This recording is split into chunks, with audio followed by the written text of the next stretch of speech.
நரேந்திரனின் விளையாட்டு ஆர்வமும் சாகசங்களும். நரேந்திரன் சிறுவயதிலிருந்தே படிப்பில் மட்டுமன்றி விளையாட்டிலும் அதீத ஆர்வம் கொண்டவனாக திகழ்ந்தான்.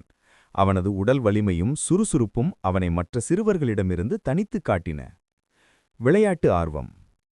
நரேனுக்கு ஓடிப்பிடித்து விளையாடுவதென்றால் அத்தனை பிரியம். குறிப்பாக கோலி விளையாடுவதில் அவன் ஒரு சக்கரவர்த்தியாகவே இருந்தான். ஒவ்வொரு நாளும் விளையாடி முடிக்கும்போது அவனது நண்பர்கள் கொண்டு வந்த கோலிகள் அனைத்தும் நரேனிடம் வந்து சேர்ந்துவிடும். அந்த அளவுக்கு குறி தவறாமல் கோலி அடிப்பதில் அவன் வல்லவன். இதைத் தவிர உயரம் தாண்டுதல், ஓட்டப்பந்தயம், கபடி, கண்ணாமூச்சி மற்றும் குத்துச்சண்டை போன்ற உடல் வலிமை தேவைப்படும் அனைத்து விளையாட்டுகளிலும் அவன் முன்னணியில் இருந்தான். இத்தகைய தீவிரமான விளையாட்டுகளால் தினமும் அவனது ஒரு கால் சட்டை கிழிந்து போகும். அவனது தந்தை தினமும் ஒரு புதிய சட்டையை தைத்துக் கொடுப்பார்.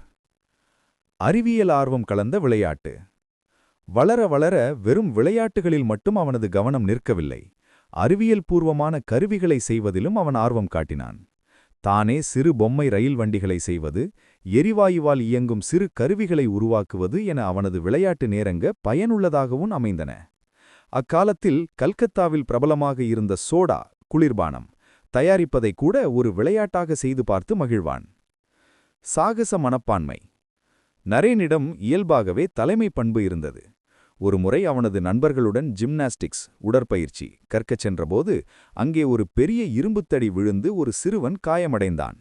மற்றவர்கள் பயந்து ஓடியபோது நரேன் மட்டும் பதறாமல் தனது துணியை கிழித்து காயம்பட்ட சிறுவனுக்கு கட்டுப்போட்டு அவனை தோளில் சுமந்து சென்று மருத்துவரிடம் சேர்த்தான். இத்தகைய துணிச்சலும் பிறருக்கு உதவும் குணமும் அவனது சாகச பயணங்களுக்கு ஆரம்பமாக அமைந்தன.